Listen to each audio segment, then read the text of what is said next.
विधायक जी पुनः जीतने के बाद कब्रिस्तान करबला ही बनाएंगे या उससे हटकर विकास कार्य करेंगे? कि केंद्र सरकार का मंत्री का पुत्र किसानों पर गाड़ी चलवा दे और वो केंद्रीय मंत्री बना रहे। मुझसे लोग सवाल करते हैं, लेकिन कोई किसी ने भाजपा के नेताओं से सवाल किया कि जब कोरोना काल था तो भाजपा के कितने नेताओं ने जनता की दुख तकलीफ में खड़े होने का काम किया? मैंने छुट्टा सांड इसलिए कहा, इसीलिए कहा छुट्टा सांड जिधर भी मनाता है उधर मुँह मार देता। राजनीति किंतु परंतु पे नहीं चलती है, राजनीति वास्तविकता पे चलती है। वास्तविकता यह है कि हमारे सामने श्री विनोद सिंह भाजपा के प्रत्याशी हैं।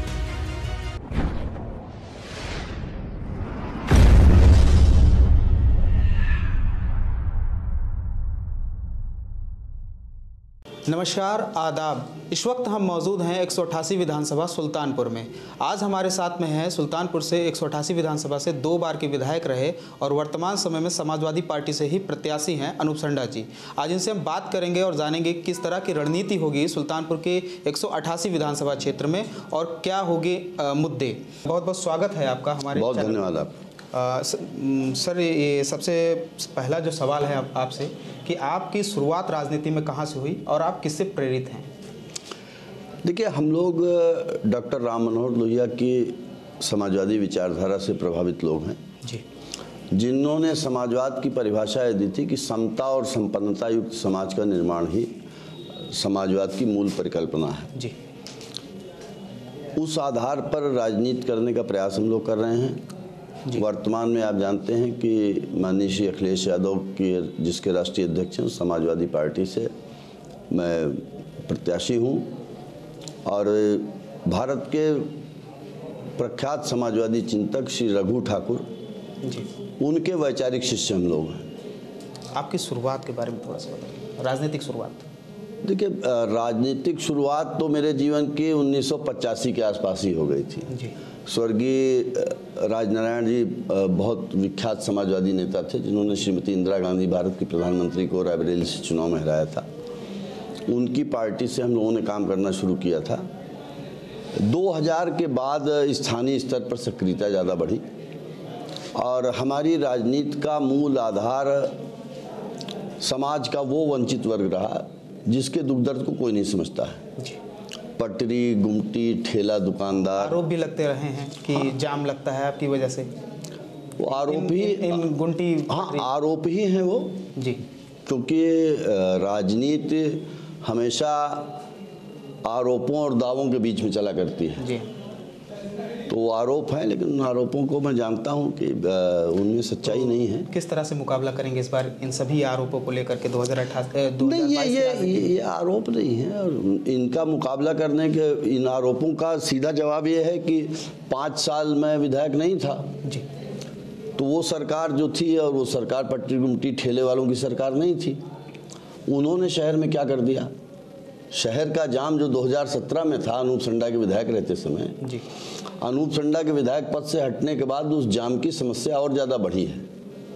तो मात्र इस बात से स्पष्ट है कि उसके जिम्मेदार अकेले पटरी गुमटी ठेला वाले नहीं हैं। जब तक एक सुव्यवस्थित कार्य योजना बना करके नगर को यातायात को सुव्यवस्थित करने का काम नहीं होगा तब तक इस नगर को जाम से मुक्त नहीं किया जा सकता है। तो अभी जो 2022 की चुनाव होने वाला है, आपने नामांकन भी कर दिया है, तो क्या मुद्दे होंगे रोजगार को लेकर, युवाओं को लेकर, और या आप किस मुद्दों के आधार पर वोट मांगेंगे? देखिए, रोजगार 2 तरीके से होते हैं। एक रोजगार वो होता है जो सरकार नीतियां बनाती है और उन नीतियों से रोजगार सृजित होते हैं जी।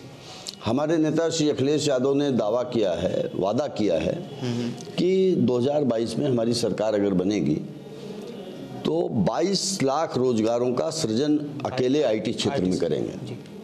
और आप जानते हैं कि श्री अखिलेश यादव जो वादा करते हैं उसको पूरा करने का प्रयास करते हैं। तो एक तो ये तरीका हो गया कि जो प्रदेश सरकार अपनी तरफ से नीतिगत फैसले करेगी उनके आधार पर जो रोजगार सृजित होंगे जी। स्थानीय स्तर पर रोजगार सृजित करने का एकमात्र तरीका है औद्योगिकीकरण। और औद्योगिकीकरण के लिए जो ढांचागत सुविधाएं हैं, आप जानते हैं कि औद्योगिकीकरण के लिए ढांचागत सुविधाएं, सड़क, बिजली, पेयजल, पुल, कानून व्यवस्था, ये सारी चीज़ें आवश्यक होती हैं। हम प्रयास करेंगे। पिछले कार्यकाल में भी जब हमारी सरकार थी तो हम लोगों ने 100 किलोमीटर से ज़्यादा पक्की सड़कों का निर्माण इस विधानसभा क्षेत्र में करवाया। गोमती नदी पर मेरे 10 साल जो लोग विकास पे मेरे सवाल करते हैं, जनपद में किसी भी स्थान पर 10 किलोमीटर की दूरी में गोमती नदी के ऊपर 3 पुल बने हैं। कटावा महमूदपुर घाट पर, एमलिया खुर्द मुंशीगंज घाट पर और कमनगढ़ सिरवारा घाट पर। और आप जानते हैं कि सड़क, पुल, बिजली, ये 3 चीज़ें ढांचागत विकास का ढांचा तैयार करती हैं।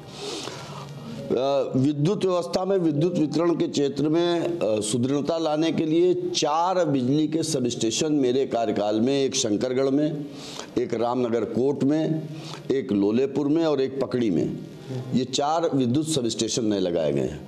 जिला चिकित्सालय में बिजली जाती थी, वहाँ परेशानी होती थी, उसका अलग फीडर मेरे कार्यकाल में बना है। महिला चिकित्सालय की 100 बेड की नई बिल्डिंग मेरे कार्यकाल में बनी है। मिनी ट्रामा सेंटर मेरे कार्यकाल में बना है। सुल्तानपुर का बस स्टेशन मेरे कार्यकाल में बना है।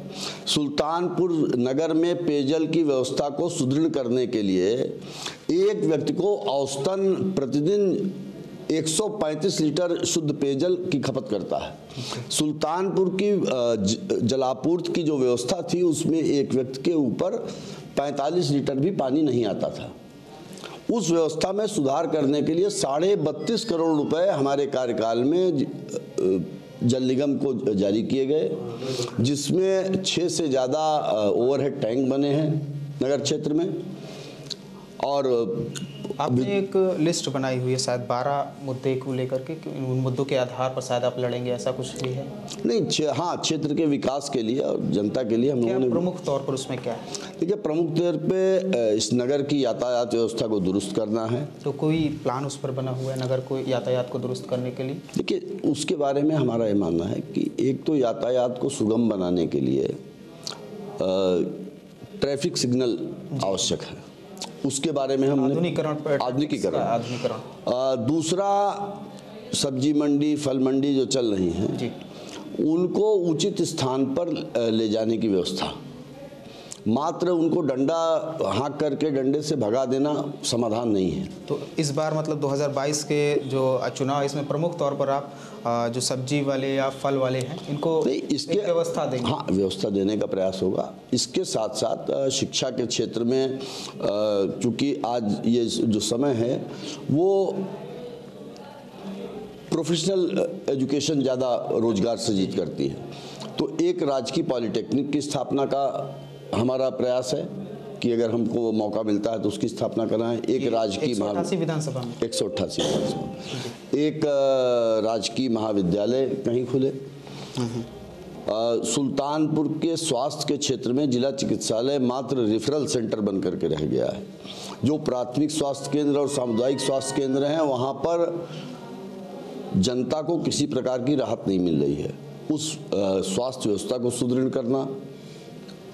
नगर क्षेत्र में विद्युत आपूर्ति में एक बहुत बड़ी समस्या ये आती है कि पोल पर तारों के द्वारा जो विद्युत आपूर्ति होती है उसमें कई बार दुर्घटनाएं भी होती हैं। हालांकि यद्यपि हमारे ही कार्यकाल में उसको केबल में कन्वर्ट किया जा चुका है, अब खुले नंगे तार कहीं नहीं है। लेकिन एक डीपीएस योजना होती है, पीडीएस, जिसमें पावर डेवलपमेंट सिस्टम, उसके अंतर्गत जो विद्युत आपूर्ति के केबल जाते हैं वो पोल रहित शहर बन जाता है। वो भूमिगत केबल डाल करके उसके द्वारा विद्युत आपूर्ति की जाती है। तो उसके क्षेत्र में भी प्रयास किया जाएगा। पिछले कार्यकाल में भी मैंने प्रयास किया था। सुल्तानपुर का ऐसा क्षेत्र कई जगहों पर जो है पानी जलभराव होता है, तो जैसे दरियापुर का क्षेत्र है, आपका घराहा खुर्द का क्षेत्र है, तो जलभराव की भी समस्या आती, तो क्या ऐसी स्थिति में ये सफल हो पाएगी रणनीति? देखिए, मैं आपको बताता हूँ, नगर क्षेत्र का जो पूर्वी हिस्सा है, जो इलाहाबाद रोड जा रही है, इसके पूरब में जो हिस्सा है, यहाँ क्या हुआ करता था कि पहले 7 तालाब थे जिसको सातों तलैया कहा जाता था नगर के पास में जी। और कालांतर में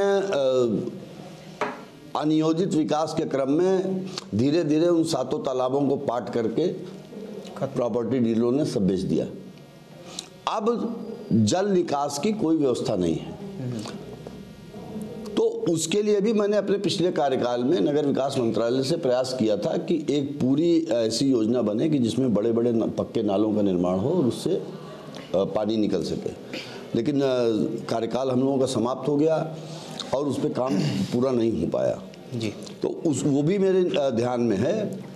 लेकिन मैं उसके साथ ये कहना चाहूँगा कि कहीं ना कहीं जो अनियोजित विकास है, अगर अनियोजित विकास होता रहेगा और प्रॉपर्टी डीलर इस तरीके से पूरे शहर को खराब करते रहेंगे तो प्रॉपर्टी डीलरों पर भी लगाम लगाने का प्रयास करेंगे? नहीं, लगाम का मतलब यह है कि व्यक्तिगत तौर पे मेरा मानना है कि प्रॉपर्टी डीलिंग का काम जो है जी, वो एक तरीके से ऐसा व्यवसाय हो गया है कि जो समाज में कई तरीके की विद्रूपताओं को जन्म दे रहा है।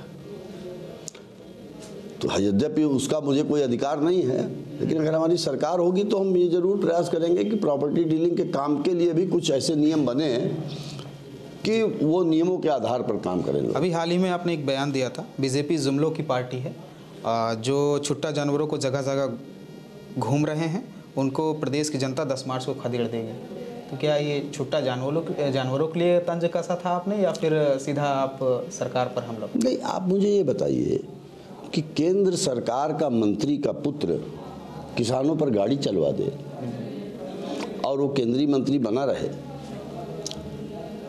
भाजपा के जनप्रतिनिधि जनता की किसी समस्या के ऊपर ध्यान न दें, उदासीन रहें।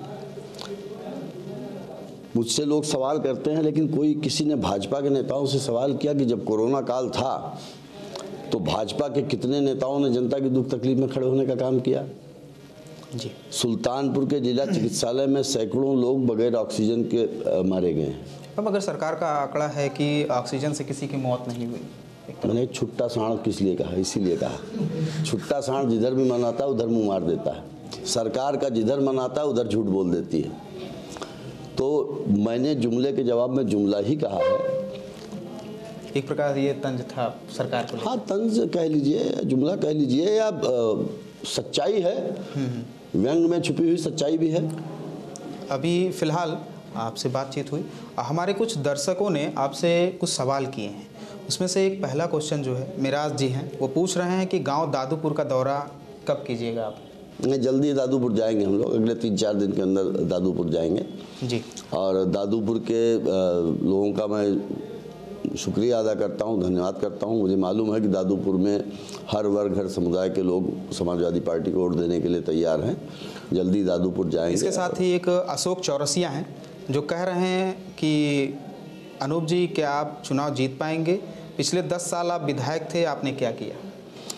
अब अशोक चौरसिया जी ने किस गांव के हैं उसके बारे में नहीं बताया। बारे में फिलहाल उन्होंने बताया नहीं है, लेकिन मुझे लगता है कि आपके चैनल के माध्यम से जो काम मैंने गिनाए हैं और वो आधे ही काम गिनाए हैं, तो वो अशोक जी सुनेंगे और कहीं ना कहीं संतुष्ट होंगे उससे। एक राहुल तिवारी जी हैं जो कह रहे हैं कि जब बाढ़ आई थी तराई क्षेत्रों में, जो धनपतगंज के एरिया था, तो वहाँ पर उस समय आप कहाँ थे? मैं सुल्तानपुर में ही था। मैं तो हमेशा सुल्तानपुर में रहता हूँ, लेकिन हो सकता है कि मैं गया भी हूँ क्षेत्र में, राहुल तिवारी जी की निगाह में ना आया हूँ। और मुझे अगर मालूम होता कि राहुल तिवारी जी सवाल करेंगे तो मैं उनसे अवश्य मिल करके आता। इसके साथ ही एक आशीष मिश्रा और लौकुश जायसवाल हैं, वो कह रहे हैं पुनः विधायक जी पुनः जीतने के बाद कब्रिस्तान करबला ही बनाएंगे या उससे हटकर विकास कार्य करेंगे? नहीं, देखिए, हम लौकुश जी को और दूसरा क्या नाम बताया? आशीष मिश्रा, उनको बताया जाता है। हम शमशान घाट की सड़क बनवाएंगे। हमने पहली बार चुनाव जीतने के बाद सबसे पहला काम जो किया था, शमशान घाट की सड़क बनवाई थी। और हमने लोहरा मऊ मंदिर की सड़क बनवाई थी। हमने पुरानी हनुमानगढ़ी की सड़क बनवाई थी। हमने नगर में जो रामलीला मैदान होता है उसका सुंदरीकरण कराया था। और विकास का जो मैंने पैमाना बताया, मात्र करबला, कब्रिस्तान और धार्मिक स्थलों से नहीं देखा जाना चाहिए। मैंने जो आपसे कहा, मूल रूप से जो ढांचागत विकास है, मेरा मानना है कि ढांचागत विकास के क्षेत्र में मेरे कार्यकाल में जितना काम हुआ है उतना संभवतः किसी और जनप्रतिनिधि के समय में नहीं हुआ होगा। और कुछ लोगों को विकास को देखने की अवधारणा अलग होती है। अब वो कब्रिस्तान और करबला तक ही देख पा रहे हैं, तो मैं उसके लिए उनके सोच पर मैं कोई टिप्पणी नहीं कर सकता हूं, लेकिन मुझे लगता है कि देर सवेर उनको समझ में आएगा। जी, फिलहाल एक क्वेश्चन और था, अब्दुल शेख जी वो पूछ रहे हैं सुल्तानपुर के ट्रैफिक की तरफ ध्यान कब जाएगा? ट्रैफिक के बारे में मैंने बताया, उनको विस्तार से बता दिया है, उसको बता दिया, और उनको भी ये मालूम होगा कि पिछले 5 सालों में मैं मौजूद नहीं था, मतलब भाजपा के जनप्रतिनिधि थे। अभी आपने परसों पर्चा दाखिला कर दिया है और आज ही जो है भाजपा ने अपने पत्ते खोले हैं या अपने प्रतिनिधि उतारे हैं। ऐसे में सदर से जो है विनोद सिंह जी को उतारा है। ऐसी अटकलें भी थी कि प्रवीण अग्रवाल जी सुल्तानपुर से जो है प्रत्याशी बन सकते हैं भाजपा के। तो अगर मान लीजिए कि प्रत्याशी बनते प्रवीण अग्रवाल जी, तो क्या लगता है आपका वोट बैंक जो राजनीति किंतु परंतु पे नहीं चलती है, राजनीति वास्तविकता पे चलती है। वास्तविकता यह है कि हमारे सामने श्री विनोद सिंह भाजपा के प्रत्याशी हैं जी, तो उनसे चुनाव लड़ेंगे हम लोग। इसके साथ ही जो है जैसे आप समाजवादी पार्टी से हैं और बसपा से DS मिश्रा जी हैं और जो है भाजपा से विनोद जी हैं, तो क्या लगता है कि इनसे प्रमुख तौर पर आपकी किससे लड़ाई होगी? देखिए, मेरा मानना है कि सीधी लड़ाई भारतीय जनता पार्टी से ही होगी। जो सत्तारूढ़ दल है जी, उससे ही सीधी लड़ाई होगी, लेकिन उस लड़ाई में एक लंबा अंतर होना चाहिए, जो मेरा राजनीतिक अनुभव और मेरी समझ कहती है और जो जनता की प्रतिक्रिया मुझे मिल रही है। एक लंबा अंतर होगा भारतीय जनता पार्टी और समाजवादी पार्टी के बीच में। तो इस बार भारतीय जनता पार्टी से आपकी सीधी लड़ाई? हाँ बिल्कुल, भारतीय जनता पार्टी से सीधी लड़ाई। ठीक। आप थे अनूप संडा जी, जो कि वर्तमान समय में समाजवादी पार्टी से प्रत्याशी उम्मीदवार हैं। ऐसे ही और वीडियो देखने के लिए हमारे चैनल को सब्सक्राइब करें। अगर ये वीडियो आप फेसबुक पर देख रहे हैं तो चैनल को फॉलो करना ना भूलें। धन्यवाद।